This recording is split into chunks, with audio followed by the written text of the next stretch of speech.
مطلب اس کے ساتھ آپ یہ بھی بات مانتے ہیں کہ ان کو جس طرح جیل میں سولیٹری کنفائنمنٹ میں رکھا ہوا یہ بھی غلط ہے, نہیں ہونا چاہیے اس طرح؟ نہیں, اس طرح کی تو کنفائنمنٹ نہیں جو آپ بتا رہے ہیں. وہ تو سلمان صفدر صاحب نے بتا دیا ہے کیا کہ 7 چکی ہیں 0 سے لے کر 6 تک. ہیں تو اکیلے نا, ان سے نہیں وہ تو اکیلے ہی ہیں. آپ نے جو وہ تو میں بھی اپنی چکی میں اکیلے ہی تھا. دیکھیں اس طرح کی جب بات آتی ہے نا تو پھر یوں لگتا ہے کہ وہ آپ نے پراپر ایک نریٹو چلایا کہ وہاں پہ گفتگو بھی کر رہے تھے کسی سے. میں بیسیکلی خان صاحب کے ماننے والوں کو تسلی دینا چاہتا ہوں کہ آپ ٹینشن میں نہ ہو. یہ تو کہہ رہے تھے کہ وہاں تو دھوپ بھی نہیں آتی ہے, تو میں کہہ رہا ہوں وہ دھوپ میں بھی آتے نہیں, انہوں نے خود کہا ہے اوون بن جاتا ہے گرمیوں میں جب دھوپ آتی ہے وہاں پہ. نہیں وہ تو ہوتا ہے, وہ تو ہوتا ہے, لیکن یہ تو کہہ رہے تھے وہاں تو روشنی بھی نہیں پہنچتی, ان کو باہر بھی نہیں نکالا جاتا. تو وہ میں نے تسلی دی تھی, میں نے مذاق نہیں اڑایا. میں نے آپ کو یعنی میں بالکل سچ بتاؤں کہ میں نے جیل کے اندر خان صاحب کے لیے بھی دعا کی ہے. اچھا جی, جب آپ جیل میں چلے جاتے ہیں نا تو آپ کو ہر شخص سے ہمدردی ہوتی ہے جو جیل میں ہوتا ہے. چلیے تو اللہ تعالیٰ اس کے لیے آسانی آپ نے کیا دعا کی ویسے ان کی رہائی کے کہ لیے؟ اللہ تعالیٰ ان کے لیے آسانی کرے. رہائی کے لیے نہیں؟ ہاں ظاہر ہے یہی بات کی جاتی ہے نا کہ اللہ تعالیٰ ان کے لیے آسانی کرے. وہ بیڈ لا کے دے دیں وہ جیل میں آسانی؟ نہیں وہ والی آسانی نہیں, وہ تو آلریڈی ان کے پاس بیڈ ہے. ہم تو کھڈے پہ لیٹتے تھے سیمنٹ کے بیڈ کے اوپر, ظاہر ہے ہمارے پاس تو میٹرس نہیں تھی, زمین پہ چادر بچھا کے یا کمبل بچھا کے. سر یہ ابھی یہ آخری سوال ہیں 1-2, اس کے بعد ہم تھوڑا سا موضوع چینج کریں گے, کچھ آپ کے پرانے بیانات پہ چلیں گے. خان صاحب کو ڈیل کے حوالے سے رانا ثناء اللہ نے پچھلے دنوں کہا کہ جی ان کو 3 دفعہ ڈیل کا کہا گیا, بلکہ 2 دفعہ ڈیل کا کہا گیا, وہ نہیں مان رہے. پی ٹی آئی کیا ڈیل دی گئی جی؟ اور میرے خیال انہیں کہا گیا ہوگا کہ باہر چلے جائیں. یہیں سے تو مسئلہ خراب ہو جاتا ہے نا. رانا صاحب کا کام ہے کہ وہ ڈیل بتائیں کیا ہے, جنرل کہہ دینا کہ ڈیل دی گئی تھی. نہیں وہ شاید یہ کہنا چاہ رہے ہیں کہ چلو یہ سن کے خان صاحب خوش رہیں گے کہ میں ڈٹیا ہوا ہوں اور تھوڑی دیر اندر بیٹھ جائے گا تو ساڈا سال اور گزر جانا ہے. واللہ عالم. فیصل واؤڈر صاحب نے تو بالکل دوسری بات کر دی ہے. نہیں انہوں نے تو انکار کیا نا اس بات سے. تو میرا خیال ہے جو چیز کنفرم نہیں اس پہ میں کیا کامنٹس کر سکتا ہوں. نہیں لیکن خان صاحب کو ڈیل دینی چاہیے اس طرح کہ وہ چلے جائیں, چلے اپنا علاج کروا لیں. علاج کے لیے جانا کوئی ڈیل نہیں ہے, ان کا رائٹ ہے. کیونکہ میاں صاحب وہ علاج کے گھر سے باہر گئے تھے نا, تو سب یہ سمجھتے ہیں کہ وہ ڈیل ہی ہوتی ہے کہ علاج کے گھر سے باہر جائیں گے, پھر کب آئیں گے دیکھی جائے گی. ہاں ٹھیک ہے, اگر آپ سمجھتے ہیں کہ اس طریقے سے ملک بہتری کی طرف جا سکتا ہے تو کر لیں, بالکل کریں, ضرور کرنی چاہیے. اگر نواز شریف صاحب کے ساتھ ہو سکتی ہے تو ان کے ساتھ کیوں نہیں, دونوں کے ساتھ ہونی چاہیے. صحیح ہے. اچھا ایک اور چیز ہے جی, عمران خان صاحب جب تھے آپ نے ایک ویڈیو میں کہا کہ جی عمران خان کا اور فیض حمید صاحب کا بڑا اچھا کٹ جوڑ تھا اس ٹائم میں. میں نے نہیں کہا, پوری دنیا نے دیکھا ہے. ہاں دیکھا ہوگا. فواد چودھری صاحب ہمارے جیلم شہر سے ہیں, تقریریں تو وہ کرتے تھے, وزیر اطلاعات تو وہ تھے, تو ہم تو انہی سے سنتے تھے سیم پیج. اتنی دفعہ سیم پیج کہتے تھے, اتنی دفعہ انہوں نے استغفر اللہ نہیں کبھی پڑھا. نہیں جو بھی حکومت میں آتا ہے, کوئی سیاسی جماعت ہوتی ہے, وہ سب سے پہلے آ کے یہی کہتی ہے کہ اسٹیبلشمنٹ اور حکومت سیم پیج پہ. تو نہیں یہ اس زمانے سے شروع ہے جی, پہلے اس طرح نہیں تھا, اتنا راگ نہیں ہلا پا گیا. اور شہباز شریف صاحب نے تو اسے ایپیکس پہ پہنچا دیا. سٹارٹ خان صاحب سے ہوا تھا اور اس کا نقطۂ کمال اور عروج جو ہے وہ شہباز شریف صاحب ہیں. صحیح ہے. تو فیض حمید صاحب کا اور عمران خان صاحب کا جو گٹھ جوڑ تھا, جی عمران خان صاحب آج فیض حمید کی وجہ سے اس پوزیشن پہ, اس جگہ پہ پہنچے ہوئے ہیں, یا ان کی اپنی غلطیاں؟ نہیں اپنی غلطی ہے. اس کی وجہ یہ ہے کہ اتنی بڑی پوسٹ پہ جو شخص ہوتا ہے, اتنا اس کا تجربہ ہوتا ہے, اور اس نے کتاب لکھی ہو اس ٹاپک کے اوپر, فوج کی مینٹیلٹی کو بھی وہ سمجھتا ہو, اس کے باوجود اس طرح کا وہ بلنڈر کر جائے اور خوابوں کی دنیا میں رہے, تو غلطی تو ان کی اپنی ہے. مطلب فیض حمید صاحب نہیں وہ تو اپنی جگہ مجرم ہے, لیکن ایک چیز بڑی زیادتی ہے میرا خیال ہے. فیض حمید صاحب چونکہ فوج سے ہیں, شاید اس لیے ان کو کورٹ مارشل کرنے کے بعد کہ میس میں رکھا ہوا ہے, ان کی فیملی کوئی اس طرح کی کمپلینٹ نہیں کرتی کہ ان کے ساتھ کیا ہو رہا ہے, ان کے ساتھ ظلم ہو رہا ہے, زیادتی. عمران خان کی فیملی پوچھے تو پتہ چلے گا نا, ان کی فیملی نے آگے کبھی تعریف بھی کی ہے. وہ تو فوج کا ڈسپلن بڑا سخت ہوتا ہے بھائی, جیل ہی ہے. میں کہتا ہوں جی اگر کسی کو جی ایچ کیو کے ایک کمرے میں بھی بند کر دیا جائے اور لاک لگا کے چابی کو جیب میں ڈال کے لے جائے, وہ جہنم ہی ہے. سیدنا یوسف علیہ السلام کا قول ہے کہ دنیا کی جہنم ہے جیل. اور تو یہ فضول باتیں ہیں, لیکن جی خان صاحب بڑی عیاشی کی زندگی گزار رہے ہیں. ٹھیک ہے ان کو فیسلٹیز ملی ہیں, لیکن جیل تو ہے نا. جیل ہونا ہی بہت بڑی ایک کمزوری ہے جو آپ کے ساتھ اٹیچ ہے. صحیح ہے, لیکن گناہ میں تو دونوں تقریباً میرا خیال ہے کہ برابر ڈیوائڈ ہونا چاہیے وزن دونوں کا. یہ گناہ تو شروع سے ہو رہے ہیں جی, تو ان کو تو سزا ہو چکی ہے نا, فیض حمید صاحب کو بھی جی سزا ہو چکی, لیکن کبھی یہ نہیں سنا کہ وہ مشکل میں ہے کچھ اس طرح. وہ بولتے نہیں نا بیچارے. مجھے بتائیں جو باقی بولتے تھے ان سے کبھی سنا ہے آپ نے؟ سارے ڈرے ہوئے بیٹھے ہوئے ہیں اپنے ادارے کے اوپر. ظاہر ہے ان کی باقی فیسلٹیز رہ جاتی ہیں نا, وہ کہتے ہیں ہم تو اندر گئے پچھلے تو سکون سے زندگی گزارے نا. پینشن بند ہو جاتی ہے, میڈیکل ختم ہو جاتا ہے, پھر اور کافی ساری چیزیں ہو جاتی ہیں, اس لیے وہ خاموش رہتے ہیں, ان کا کلچر ہے. پینشن اور میڈیکل سے یاد آیا سر, آپ کی ریٹائرمنٹ کے حوالے سے چل رہا تھا, 2 ویڈیوز ہیں مختلف. جی جی, ویسے تو ہم چلا بھی سکتے ہیں لیکن میرا خیال ہے آپ, نہیں مجھے پتا ہے, میں نے جواب بھی اس کا دے دیا ہوا ہے, اس کی میم بھی بن چکی ہوئی ہے. اچھا جی, وہ کیا میم بنی؟ ہاں ظاہر ہے کہ وہ انہوں نے آؤٹ آف کانٹیکسٹ بات کی تھی, یہ بات ہی نہیں ایسی. ایک ویڈیو ہے اس میں آپ نے کہا کہ جی مجھے کسی نے تنگ نہیں کیا, ایجنسیوں کا کوئی کردار نہیں تھا اور میں نے خود جو ہے وہ ریٹائرمنٹ لی. ایک ویڈیو تھی جس میں آپ یہ کہہ رہے تھے کہ جی اس وقت حالات ایسے پیدا ہو گئے تھے, مجھے کہا گیا کہ جی آپ ریزائن کر دیں.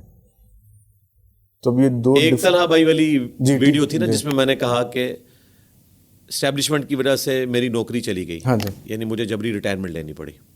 ہاں جی. اور ایک تھی اس سے پہلے کی پوڈ کاسٹ, یہ تھی جولائی 2024 کی, اور وہ تھی مارچ 1 سال پرانی ہے 2023 کی. وہ ٹی ایل پی کے ایک رپورٹر کے ساتھ ہوئی تھی, جبرار کے ساتھ. وہ بیسیکلی یہ بات ہی نہیں تھی, وہ سوال ہوا تھا نا, اس کے جواب میں نے کہا سوال یہ ہوا تھا کہ آپ کو نوکری سے نکال کے اسٹیبلشمنٹ نے مولویوں کے خلاف لانچ کیا. اچھا, اس کے جواب میں میں کہہ رہا تھا کہ میری نوکری جانے کا اسٹیبلشمنٹ سے کوئی تعلق نہیں ہے, اس اعتبار سے کہ انہوں نے مجھے کہا کہ آپ یہاں سے نکلیں اور جا کے مولویوں میں مسلط ہوں. میں تو جاب کے دوران بھی یہ کام کر رہا تھا 2008 سے لے کے 2017 تک. جاب کے پوائنٹ آف ویو سے, دعوت کے حوالے سے میں ڈسکشن کرتے ہوئے یہ بات کر رہا تھا. باقی تو میں نے بتا دیا ہے, کل 2 دن پہلے بھٹی صاحب کے ساتھ بھی میں نے پورا بتایا کہ میرا کیس جو ہے وہ شروع ہوا 5 جولائی 2017 کو, اور ریٹائرمنٹ میں نے لی 13 اکتوبر 2021 کو, 4.25 سال کے بعد. اچھا, 4.25 سال کیس چلا ہے. 1 سال شوکت آپ صدیقی صاحب کی عدالت میں گئے تھے؟ جی جی, شوکت صدیقی صاحب کی عدالت میں 1 سال چلا. اس کے بعد اطہر من اللہ صاحب کی عدالت میں آیا, اور انہوں نے بینیفیشری ہونا تھا, چونکہ صدیقی صاحب نے تقریر کر دی, انہوں نے چیف جسٹس بننا تھا, انہوں نے پکڑ کے 300 کیسز جتنے بھی فوج کے بارے میں تھے وہ سارے فارغ کر دیے.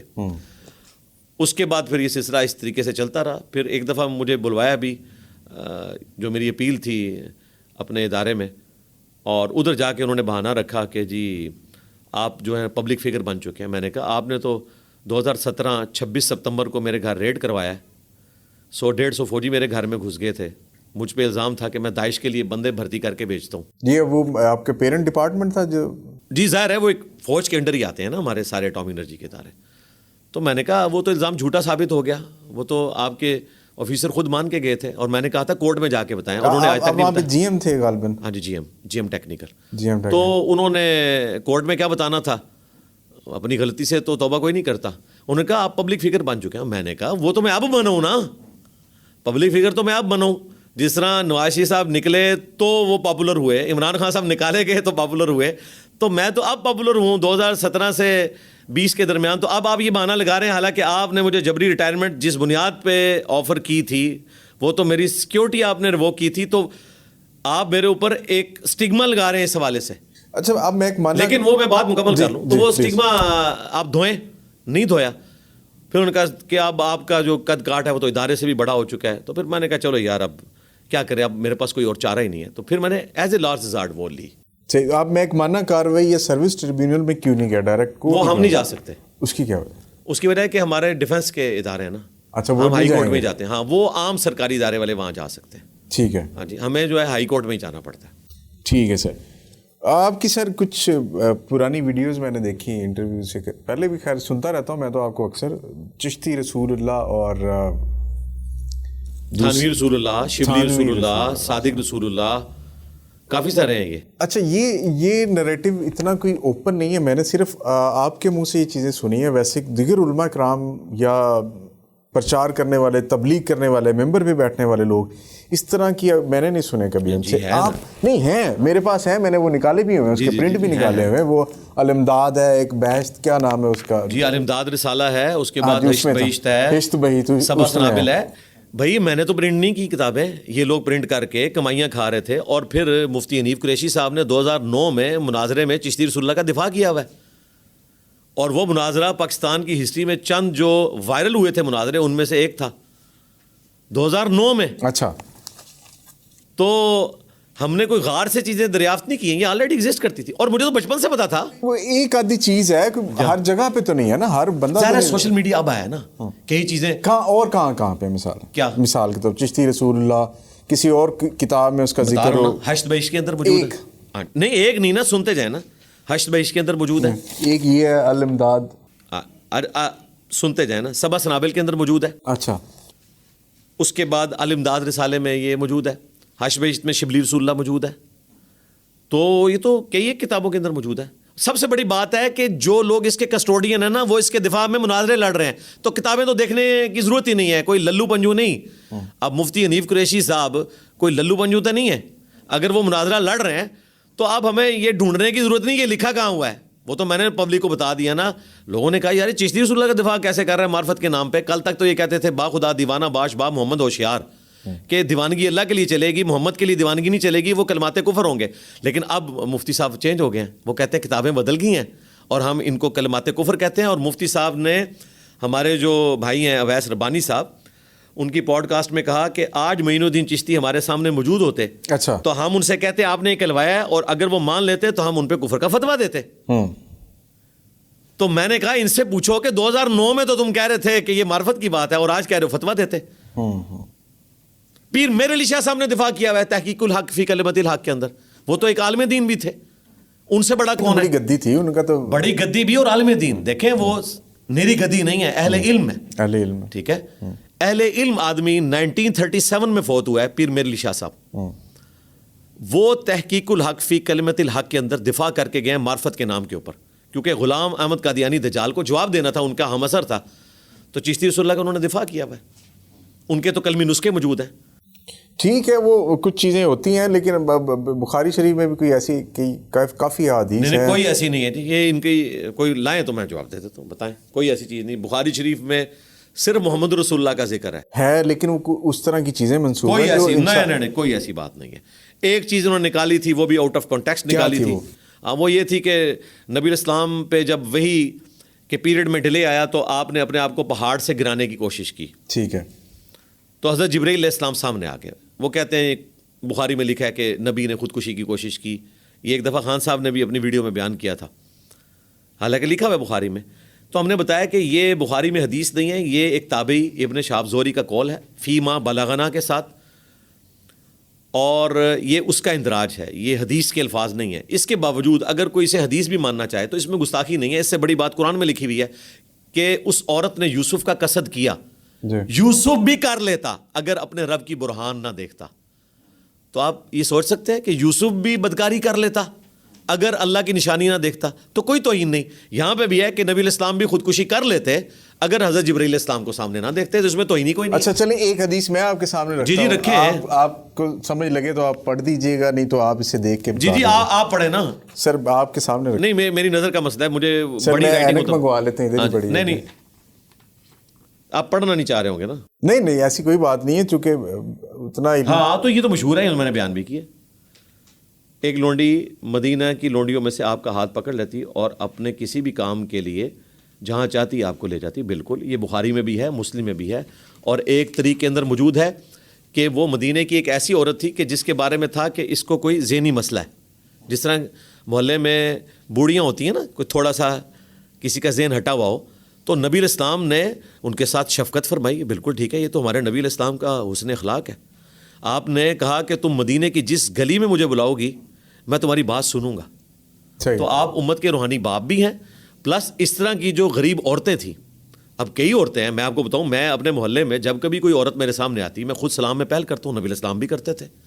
کئی بوڑھی عورتیں آ جاتی ہیں, اس طرح کی کوئی عورت آئے جس کا کوئی اس طرح کا ایشو ہے, اور وہاں غلاموں کی زندگی میں, اور غلاموں کے اور لونڈیوں کے تو احکامات ہی بالکل ڈفرینٹ ہے, ان کے لیے تو پردے والا بھی معاملہ نہیں ہے, تو اس میں تو کوئی گستاخی والی بات نہیں ہے. نبی علیہ السلام نے بات سنی ہے, ہاتھ پکڑا نبی علیہ السلام کا اور لے گئی, تو وہ شفقت کے ساتھ نبی علیہ السلام ساتھ چلے گئے. کہیں لکھا نہیں ہوا کہ بات سنی ہے, ایک روایت کوٹ کی گئی ہے, تو اس میں تو گستاخی ہے نہیں. ہاتھ پکڑی. اب ایک چیز کو منسوب کیا جا رہا ہے, اگر یہ پہلے تو حدیث صحیح ہے, ہاں بالکل ٹھیک ہے, صحیح بخاری کے اندر موجود ہے, یہ تو نبی علیہ السلام کے حسن اخلاق کی مثال ہے. ٹھیک ہے, اس میں تو کوئی ایسا مسئلہ نہیں ہے. بالکل ٹھیک ہے. اچھا سر, یہ میرے ایک دوست ہیں, وہ آپ کو بڑا سنتے ہیں, وہ بھی انجینئر ہیں, ٹیکسٹائل انجینئر. جی. تو وہ کہتے ہیں کہ جی میں علی بھائی کی ویڈیوز بڑی سنتا ہوں حدیث کے متن کے حوالے سے. وہ کہتے ہیں کہ جی بعض جگہوں پہ دو حدیث ان کا متن اس طرح آپس میں ٹکرا رہا ہوتا ہے تو مثال رکھیں جی, میں مثال دے دیتا ہوں جی آپ کے سامنے مثال پیش. وہ اب آپ نے خود ہی پڑھنا ہے تاکہ مجھے پتا چلے کہ آپ کو بھی سمجھ آئے کہ آپ کیا پوچھنا چاہ رہے ہیں. یہ نہ ہو کہ سوال بھی مجھے سمجھانا پڑے. اچھا جی, ہاں سوال آپ نے سمجھانا ہے, جواب میں دوں گا انشاءاللہ. نہیں سوال تو پچھلا بھی میں نے آپ سے ہی کیا تھا لیکن اچھا جی ایک حدیث ہے کہ جی کہاں سے ہے یہ حدیث, پہلے تو کتاب کا نام بتائیں اس کی صحت. سنن نسائی جی 3435 اچھا نمبر. حدیث پڑھیں.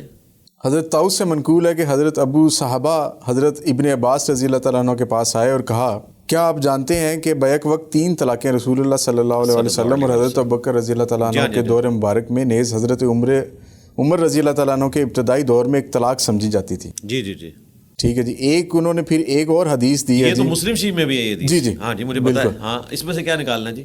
اچھا بالکل ایسا ہی تھا. ایک اور ہے کہ جی نافع بن اجیر بن عبد یزید بن رکانہ سے آگے چھوڑ سند کو چھوڑ کے آگے پڑھیں جو حدیث. پھر نبی صلی اللہ علیہ وسلم کو اس کی خبر دی اور کہا قسم اللہ کی میں نے اس سے ایک ہی کا ارادہ کیا تھا. تو رسول اللہ صلی اللہ علیہ وسلم نے فرمایا قسم سے. ہاں جی بالکل. تو میں نے صرف ایک ہی ارادہ کیا تھا. رکانہ نے کہا اللہ کی قسم میں نے صرف ایک ہی ارادہ کیا تھا. تو رسول اللہ صلی اللہ علیہ وسلم نے اس کی بیوی کو اس پر لٹا دیا. ہاں جی ظاہر ہے ایک طلاق ہوئی نا. اب وہ معاملہ یہ ہے کہ کچھ جگہوں پہ نہیں بالکل ٹھیک ہے. اگر کوئی شخص 3 طلاقوں والی ایک جی جی یہ میں آپ کو بتا دوں بس سمجھ گیا ہوں نا. عرب کے لوگوں میں یہ رواج تھا کہ وہ اپنی بات میں زور پیدا کرنے کے لیے اس کو 3 دفعہ ریپیٹ کرتے تھے. نبی اسلام میں بھی یہ ایک عادت موجود تھی کہ آپ علیہ السلام لوگوں کو سمجھانے کے لیے اپنے جملے کو 3 دفعہ ریپیٹ کرتے تھے. تو آپ علیہ السلام نے اس صحابی سے قسم اٹھوائی کہ یہ جو تم نے 3 دفعہ اپنی بیوی کو کہا طلاق, یہ ایک طلاق کی نیت سے کہا تھا یا 3 طلاق کی نیت سے. اچھا یہ اس حدیث کا جی جی ہاں یہ میں نے اس کے اوپر لیکچر دیا ہوا ہے. تو اس نے کہا کہ ایک طلاق. تو آپ نے فرمایا ٹھیک ہے تم رجوع کر سکتے ہو. یعنی کہ اگر 3 طلاق ہوتی تو یہ فارغ ہو جاتی. تو ایک طلاق کو اگر کیونکہ صحابہ کرام علیہم رضوان ایجوکیٹڈ تھے اس حوالے سے کہ اکٹھی 3 طلاقیں دینا حرام ہے. سنن نسائی میں حدیث ہے ایک صحابی نے 3 طلاقیں اکٹھی دیں. آپ نے فرمایا کہ میں زندہ ہوں اور اللہ کی حدیں توڑی جا رہی ہیں. صحابہ کرام کو نبی اسلام نے ٹرین کر دیا تھا کہ اکٹھی 3 طلاقیں نہیں دینی. طلاق تو ایک ہی ہوتی ہے. ویسے ہی 3 مہینے کے بعد بیوی فارغ ہو جاتی ہے, کسی اور سے نکاح کرے, آپ سے کرے, ضرورت ہی نہیں دوسری گولی چلانے کی, ایک ہی گولی سے فارغ ہو جائے گی. لیکن اس میں فائدہ یہ کہ 3 مہینے کے اندر آپ رجوع لا سکتے ہیں. طلاق رجی ہوتی ہے اور 3 مہینے کے بعد وہ بائن ہو جاتی ہے. نیا نکاح کرنا پڑے گا اسی عورت کے ساتھ اگر 1 یا 2 طلاقیں دی ہوئی ہیں. 3 دی ہیں تو پھر نہیں ہو سکتا. تو یہ کوئی نہیں ٹکرا رہی. قرآن تو اس ٹاپک کو ایڈریس ہی نہیں کرتا کہ اگر کوئی اکٹھی 3 طلاقیں دے دے تو اسٹیبلش ہوں گی یا نہیں ہوں گی. قرآن تو یہ بات کرتا ہے الطلاق مرتان, طلاق 2 ہی دفعہ دی جا سکتی ہے, تیسری دفعہ دی تو بیوی ختم ہو گئی. ہاں جی. اب یہ ڈیٹیل احادیث میں ملتی ہے کہ اگر کوئی اکٹھی ہی یہ 3 اویل کر لے, 2 اویل کر لے, تیسرے تو فارغ ہو جائے تو اسٹیبلش ہوگی یا نہیں. تو احادیث میں یہی ملتا ہے کہ وہ اسٹیبلش ہو جائے گی. یہ احادیث قرآن کے خلاف نہیں ہے. قرآن کے خلاف تب ہوں گی جب قرآن میں لکھا ہو کہ 3 طلاقیں کوئی اکٹھی دے تو اسٹیبلش نہیں ہوں گی. ایسی کوئی بات قرآن میں نہیں لکھی ہوئی. اور قرآن کی شرح جو ہے وہ ظاہر ہے احادیث سے ہوتی ہے. اور اس پہ اہل سنت کو تو ایٹ لیسٹ 4 اماموں کا اتفاق ہے کہ ایک مجلس کی 3 طلاقیں 3 ہی تصور کی جائیں گی. اگرچہ یہ دینا حرام ہے لیکن اسٹیبلش ہو جائیں گی. ایک مجلس میں 3 طلاقیں ایک ہی وقت میں جب آپ دیں گے تو وہ طلاق کنسیڈر ہو جائے گی. 3 طلاقیں ہو جائیں گی اور ہمیشہ کے لیے بیوی حرام. اچھا جی یہ سب کا ایگریڈ اپان مسئلہ ہے. الموطا امام مالک میں طلاق بتہ اسے کہا جاتا ہے. آپ پورا چیپٹر پڑھ کے دیکھیں. مطلب یہ کہیں نہیں ہے کہ آپ نے ایک دفعہ میں 3 طلاقیں دی اور آپ سمجھتے ہیں کہ جی 3 میں دوبارہ پھر بھی دے سکتا ہوں. نا 3 ہے ٹوٹل 3 ہے. جی 9 تو نہیں دینی نا. بالکل لوگ کہتے ہیں کہ جی آپ میں نے ایک جگہ لوگ نہیں, یہ صرف ایک ٹولہ ہے چھوٹا سا اہل حدیث کا جس نے یہ بات کی ہے. ہاں نہیں کہ جی آپ 3 بھی دے دیں گے تو وہ ایک ہی کنسیڈر ہوگی جب تک 2 حیض نہیں آتے. کیوں ہوگی پھر آپ دیں 50. ٹھیک ہے. یہ بھی حدیث موجود ہے الموطا امام مالک میں کہ صحابی کے پاس ایک تابعی آتا ہے اور کہتا ہے میں نے 100 طلاقیں دی اپنی بیوی کو. تو انہوں نے کہا کہ 97 تو نے اللہ کے ساتھ مذاق کیا, 3 کی وجہ سے بیوی ہمیشہ کے لیے آرام ہوگی. ہاں جی یہ ایگریڈ اپان مسئلہ ہے اہل سنت کے. ہاں صحیح ہے. ابن تیمیہ پہلا بندہ ہے جس نے اس معاملے میں یہ ساری خرابی ڈالی ہے. اور اہل حدیث میں بھی جو ہمارے استاد تھے شیخ زبیر لیزئی رحمہ اللہ, جن کو اس دور کا امام بخاری سب کانٹیننٹ میں مانا جاتا ہے, جس طرح کہ عرب میں شیخ البانی کو, وہ بھی ایک مجلس کی 3 طلاقوں کو 3 سمجھتے تھے. صحیح. ہاں جی میں نے اس کے اوپر ویڈیوز ریکارڈ کروائی. مفتی تقی عثمانی صاحب کا فتویٰ وہ بھی 3 کو 3 سمجھتے ہیں, حنفی ہیں. ٹھیک ہے. جی جی مفتی منیر صاحب بھی 3 کو 3 سمجھتے ہیں. میں جو کہنا چاہ رہا تھا, میں اگلے سوال کی طرف آ رہا تھا سر, وہ یہ ہے کہ انہوں نے سود کے حوالے سے یا بینکنگ اسلامک بینکنگ کے حوالے سے جو فتوے دیا ہوا ہے.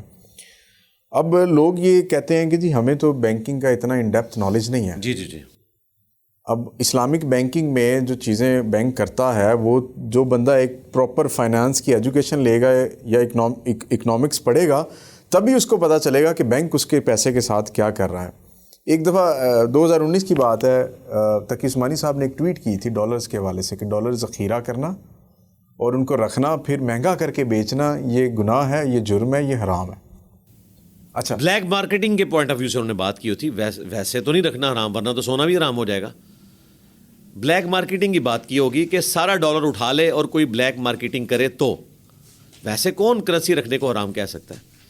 روپیہ تو ویسے ہی ڈی ویلیو ہو رہا ہوتا ہے. ہاں شاید اس کانٹیکس میں ہو کہ گورنمنٹ نے پابندی لگا دی ہو کہ کوئی اس طرح ایکسٹرا ڈالر نہیں رکھ سکتا, تو جو چیز گورنمنٹ غیر قانونی ڈکلیئر کرے گی تو اس پہ علماء دین کا کام ہے کہ وہ یہی بات کریں کہ آپ نے گورنمنٹ کے عہد کی پاسداری کرنی ہے. موجودہ صورتحال میں ڈالر خرید ہاں موجودہ صورتحال دیکھنے پہلے جملہ بتا رہے ہیں. اچھا, ہاں موجودہ صورتحال میں ڈالر خرید کر اس انتظار میں رکھنا کہ قیمت بڑھنے پر بیچ کر نفع کمایا جائے. جی جی, ملک کے ساتھ بے وفائی کے علاوہ احتکار ذخیرہ اندوزی ہونے کی بنا پر شرن. جی بالکل میں ان کے ساتھ ہوں. ہاں جی ہاں جی, یہ مطلقاً نہیں, موجودہ صورتحال میں جو گورنمنٹ نے پابندی لگائی. جناب گورنمنٹ پابندی لگا دینا تو کئی ایک چیزیں ہو جاتی ہیں. نبی علیہ السلام نے بخاری مسلم میں آتا ہے کہ فرمایا کہ قربانی کا گوشت کوئی 3 دن سے زیادہ اپنے گھر نہیں رکھے گا, کیونکہ قحط تھا, سب نے بانٹ دیا. لیکن آج یہ حکم نہیں ہے. آج بھی اگر قحط ہو, گورنمنٹ اناؤنسمنٹ کر دے کہ قربانی کا گوشت آپ نے 3 دن کے اندر ختم کرنا ہے, تو ہم پہ واجب ہوگا کہ ہم ختم کریں. اچھا. موجودہ صورتحال میں مجھے پتا تھا یہ ایک خاص سچویشن آئی تھی جب لوگ اس طریقے سے کر رہے تھے, تو گورنمنٹ جب پابندی لگائے گی تو ایگزیکٹو کے پاس پاور ہے, بلکہ اس سے بڑی پاور ہے. قرآن میں حد آئی ہے ہاتھ کاٹنے کی. المصنف ابن ابی شیبہ میں موجود ہے, سیدنا عمر کے دور میں جب قحط سالی ہوگی تو انہوں نے کہا ہاتھ کاٹنے کی سزا ہم موقوف کرتے ہیں, کیونکہ لوگ بھوکے ہیں, زندگی موت کی کشمکش ہے, چوری کر سکتے ہیں, تو ہاتھ نہیں کاٹے جائیں گے چور کے. تو حکومت اس طرح کے ڈیسیژن کر سکتی ہے. بالکل ٹھیک, تقی عثمانی صاحب نے صحیح ٹویٹ کیا ہے. دیکھیں میں نے پڑھے بغیر بتا دیا تھا کہ وہ خاص بات نہیں, میں آپ کی اس ہاں جی, کیونکہ وہ انتہائی پڑھے لکھے آدمی ہیں, وہ اس طرح کی بیوقوفی کر نہیں سکتے. اچھا, یہ جو سود والا معاملہ ہے اس کے اوپر بڑی ساری دیکھیں پہلی بات یہ ہے کہ ہمارے بھائی جو ہیں ساحل ندیم صاحب, انہوں نے بھی سخت جملے بولے اس حوالے سے, اور مفتی طارق مسعود صاحب پھر دوسری ایکسٹریم پہ چلے گئے رد کرتے ہوئے. یہ بات نہیں بولنی چاہیے کہ تقی عثمانی صاحب نے سود کو حلال کر دیا. استغفر اللہ تو بولی. کوئی عالم اگر سود کو حلال کرے تو دار اسلام سے خارج ہو جائے گا. بھائی اللہ کی حرام کردہ چیز کو حلال کرنے والا گمراہ نہیں کافر ہے.